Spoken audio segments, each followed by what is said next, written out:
So, I hear you're stuck in dead hell because of some futile fertility treatments a few years after our divorce, my ex-husband said with a sarcastic smile. We were in a famous wine country and had unexpectedly run into each other. It's pathetic, really, all that effort for nothing, he scoffed, looking down on me. After our divorce, he had remarried and been blessed with children, living contentedly with his family, thinking of himself as a winner and mocking me. And whose story might that be? I replied, patting my slightly swollen belly. I wonder who really needs fertility treatments. Little did he know he was about to discover a shocking truth. No matter how much he ranted or clung to me, it was too late for regrets. The beginning of his life's downfall was unfolding. The false happiness he had from his mistaken beliefs was crumbling down with a crash. Those who do attain happiness, those who miss it, our encounter would sharply delineate the fortunes of our respective futures. My name is Mary. I work at a travel agency counter. I propose various plans to customers who come in, arranging trips that leave them satisfied. I found great fulfillment in such work. Stephen and I got married after a workplace romance. He joined my branch as the new manager, a man of very calm demeanor, always treating me with a kind smile. During the busy seasons, like summer holidays, overtime increased, and we often worked late into the night together. Between tasks, we get excited about fun conversations or encourage each other through tough times, and gradually the time we spent together increased. Eventually, we became aware of each other and started dating, which led to marriage. After marriage, I was transferred to another branch. Working at a travel agent means lots of overtime, and it's tough. You've worked hard without a complaint up till now. Once we're married, it's okay to relax a bit and be a homemaker, my husband said, showing concern, which made me feel incredibly happy. However, I found my work rewarding and had a dream I absolutely wanted to realize. For that dream, I had lived a frugal life and saved up money, so I decided to continue working even after marriage. My husband respected my feelings, and so we both devoted ourselves to working at different branches, understanding each other's work. We returned home every evening to comfort and toast one another, enjoying such simple happiness. 2 years into our marriage, it's taking quite a while for us to have a baby, isn't it? I started to feel a bit anxious as 2 years passed without conceiving a child. I wonder if I might be infertile. Maybe I should get checked out at the hospital, I said, looking downhearted. Don't be so down on yourself. Everything's going to be okay. But if it'll ease your mind, go ahead and see the doctor, my husband said gently, stroking my hair. I started visiting the OB/GYN and went through several tests. After numerous tests, they didn't find anything wrong with me. That's great news. There's nothing wrong, my husband said happily. Looking at the test results, see, what did I tell you? There's no need to worry. The baby will come when it's ready, my husband said, his kind smile saving me more times than I could count. I felt so much lighter. Next up is the test for you. It's a short procedure, so maybe you could squeeze it in during a work break. It's likely that my husband won't have any issues either, but just to be safe, I wanted him to get tested.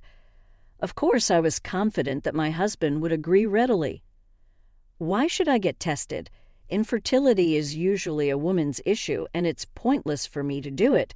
My husband's response caught me off guard. It might seem pointless, but just as a precaution. Besides, if it turns out to be an issue on the man's side, there are treatments available.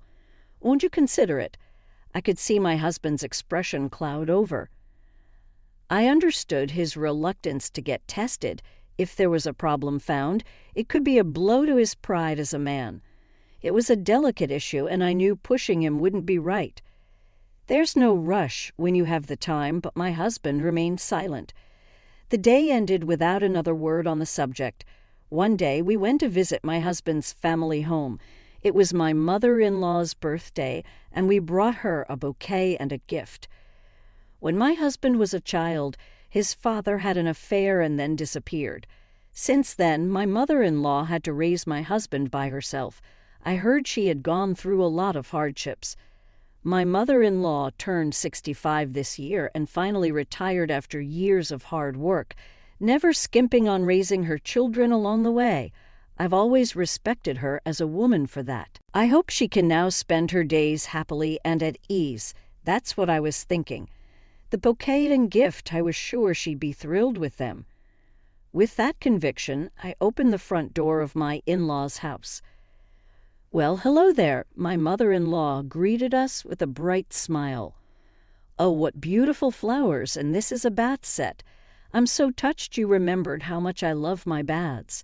Just as I thought, she was delighted. It should have been a pleasant time for the three of us from there on out, but then, "I'm happy about the gifts and flowers, but I'm starting to look forward to seeing a grandchild's face," she said, and the mood changed in an instant. I was at a loss for words and glanced at my husband, but he stayed silent.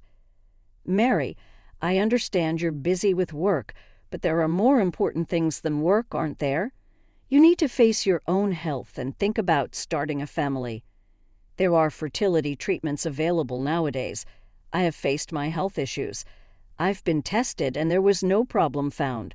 I want to hold a dear grandchild in these arms soon, Mary. I'm waiting, you know." She meant it too. Why is it always assumed that the woman is to blame for infertility? Why is nothing ever said to my husband? Yes, I couldn't bring myself to argue. I was afraid it would cause a rift between my mother-in-law and me.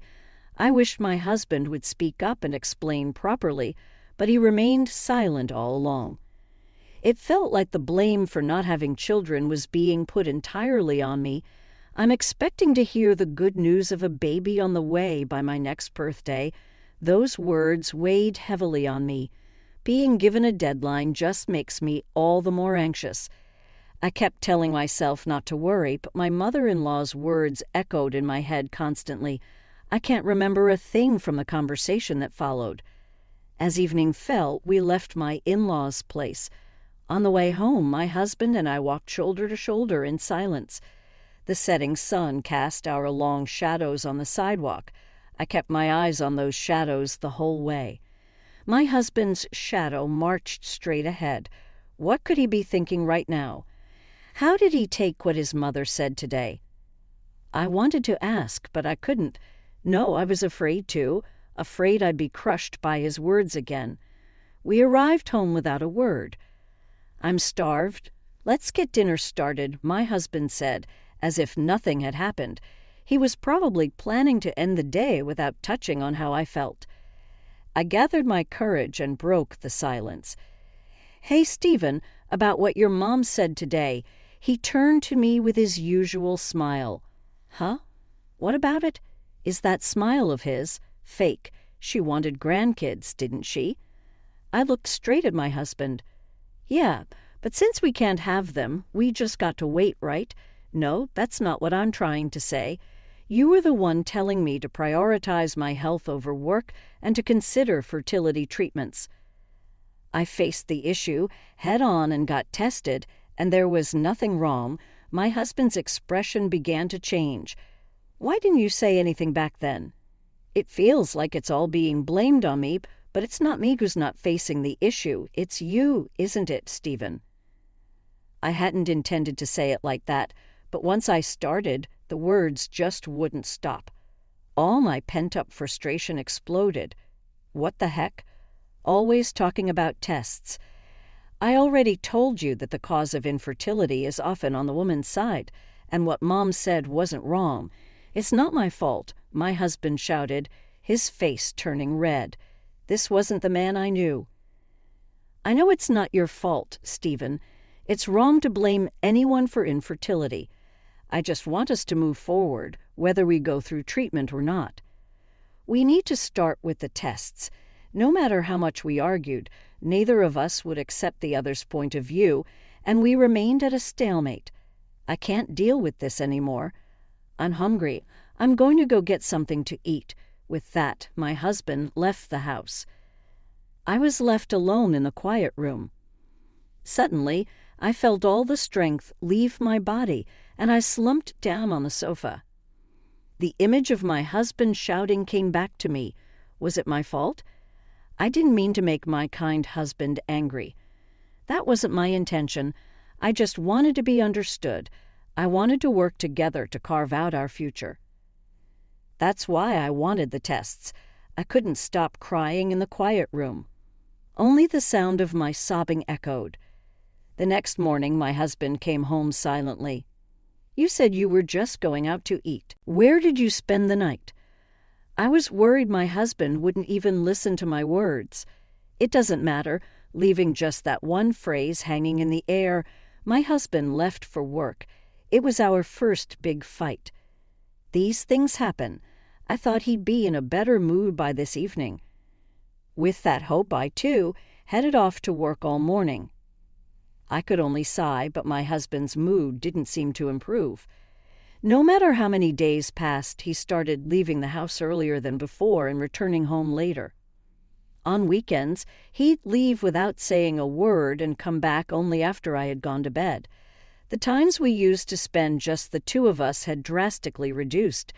It felt like he was avoiding me. I no longer knew how to approach him. Gradually, this silent living became our new normal. I can't even remember the times when we used to cherish our moments together. What made us this way? Was it so wrong to suggest that test? And finally, my husband stopped coming home. Lately, you've been away a lot. Where are you staying? We talked with our backs turned to each other. I've been swamped at work and always missed the last train, so I stay at a business hotel near the office, he said.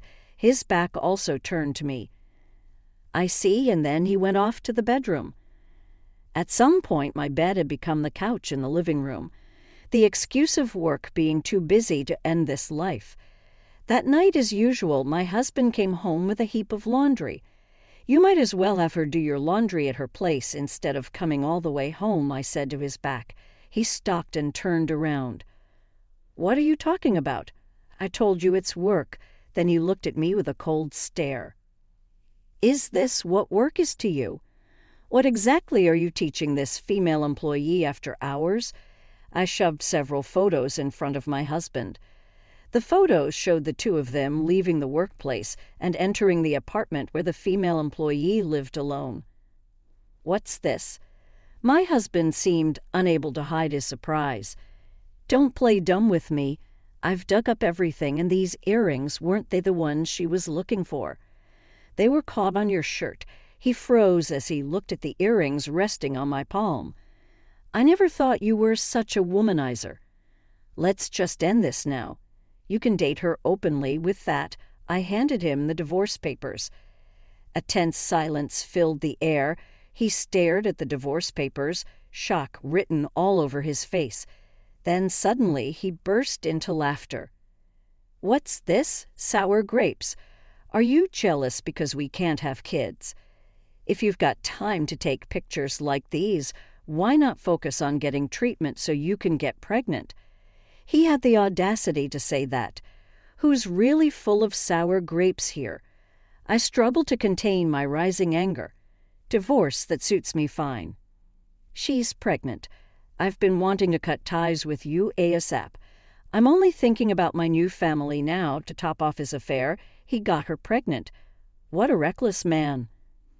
I was at a loss for words, and so we got divorced. It was an anticlimactic end. He took only the bare essentials and left. I also decided to move out of the rental condo we had lived in together. After finishing the lease termination, I was cleaning up the apartment. Everything my husband left behind went straight into trash bags. I didn't have a shred of nostalgia. Just then, the doorbell rang. Who could it be at a time like this? I slowly opened the front door. Outside the door, there stood a man alone. His hair was unkempt, and he wore dirty clothes. He was a man I had never seen before. He greeted me and began to speak. His words left me astonished. 3 years had passed since then. After my divorce, I continued to save diligently, and finally I reached my savings goal. I had made my dream come true, and so I quit my job at the travel agency. One day I was walking through a wine country. It was one of the U.S.'s most famous wine countries. Wine tasting at vineyards was popular, and I saw people walking around happily. Also, recently, new sweet shops and cafes had sprung up, making it popular with the younger crowd. I love the lively atmosphere here so much that I moved nearby. While enjoying a stroll in the lovely weather, I heard a familiar voice calling my name from behind. Who could that be? I turned around, and to my surprise, I was at a loss for words at the sight that greeted me. It was my ex-husband, whom I had parted ways with 3 years ago. "Well, I never expected to run into you here. Are you taking a solo trip to wine country?" "That's pretty sad," he said, dressed in work clothes, sporting a scruffy beard and messy hair.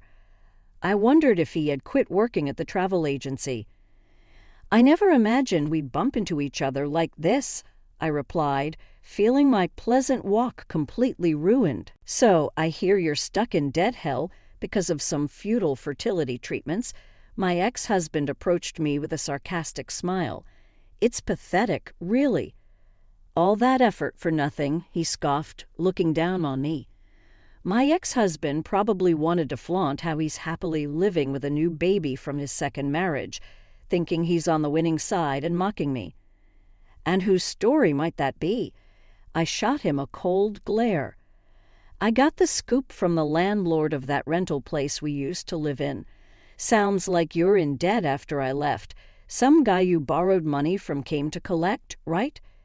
You racked up debt for expensive infertility treatments, and in the end, you got nothing but a pile of bills," he continued.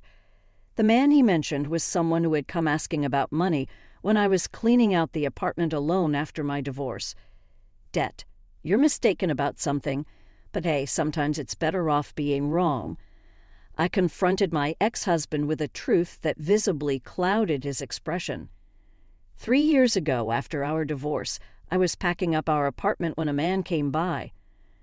That man wasn't a debt collector. He was actually Stephen's father. He had been abandoned by his mistress and was in financial trouble, desperate to find Stephen. I told Stephen's father to rely on his son and gave him Stephen's contact information. Hearing this story, Stephen's face turned red with rage. "You gave him my contact info. Ever since then, I've been hounded by dependency inquiries. It's been a nightmare." Amidst the joyful laughter echoing through the wine country, the yelling of my ex-husband rang out. "Why do I have to help that guy? He left me and Mom, didn't he? Showing up now and asking for help, that's just too much." It was completely his father's selfishness, but I had no sympathy to spare for that. That's quite the sorry situation. However, for the sake of our child who's on the way, I convinced her to give our marriage another shot, and by agreeing to help out with her family business, we settled things amicably. My ex-husband revealed, glancing at the name embroidered on the chest of his work clothes. From the company name, it seems like my ex-husband's wife's family runs a cleaning business. He gave up his position as the head of a travel agency branch and was now entering and exiting inns daily as a cleaner.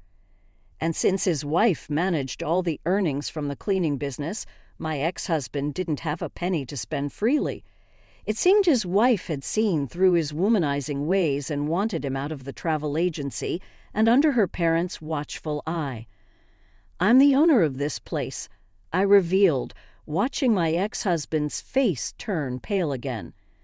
"My parents loved this wine country when I was young.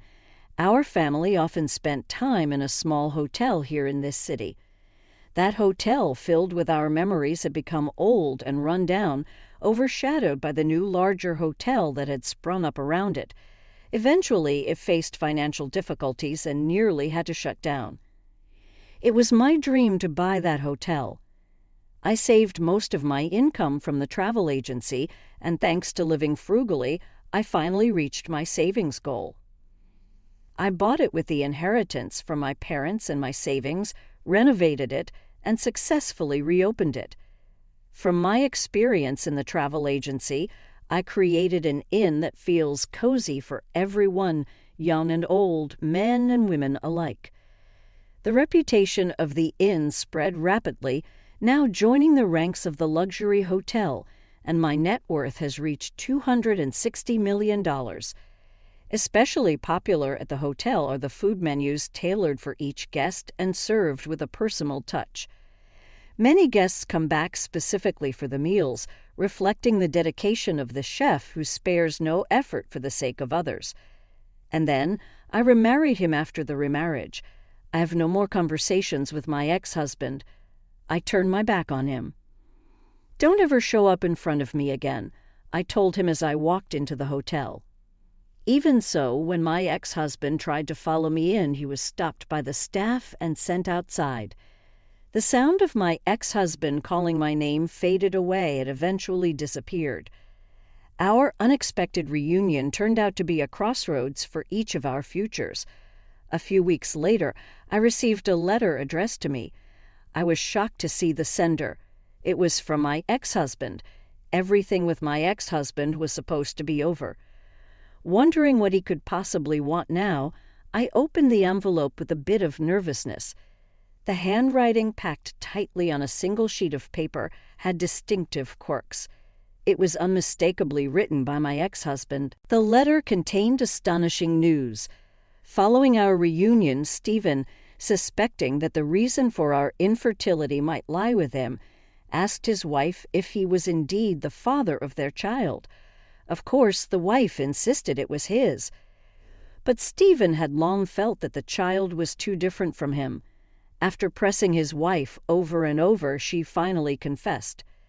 The child he thought was his was actually the son of another man she had dated during her college days. After graduating from college and starting work at a travel agency, she quickly caught my ex-husband's fancy, and they began a sexual relationship. However, it was just a fling for her. Her real love was a boyfriend she had met during her student days.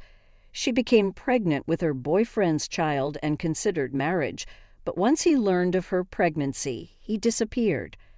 Terrified at the prospect of becoming an unmarried mother, she lied that the child was from her casual fling with my ex-husband and married him to secure a financially stable life.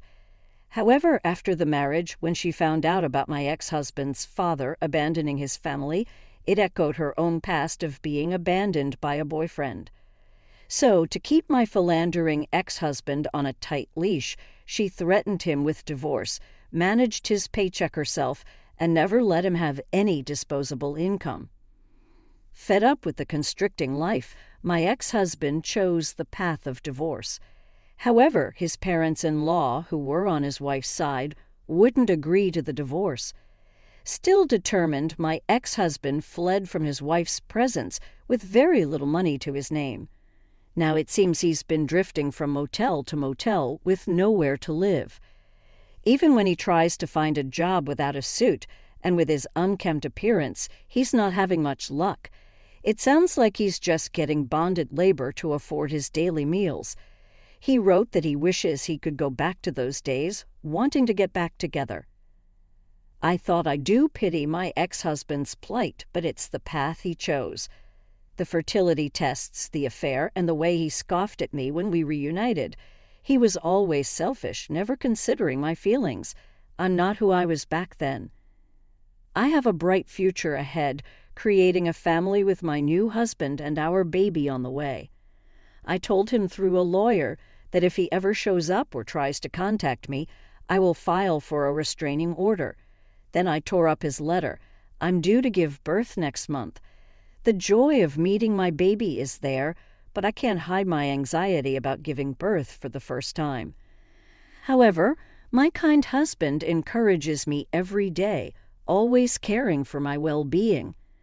On his days off, he helps with the housework. Because he's by my side, I know everything will be okay. Today's his day off. We'll walk through wine country, soaking in the changing seasons, and then we'll take a long, deep breath in the park. It's our favorite walking route. "Oh, the baby just kicked," I exclaimed. My husband quickly placed his hand on my belly and began to softly speak to our baby. This happiness isn't guaranteed. That's why it's so precious. With that thought, I took another deep breath of the fresh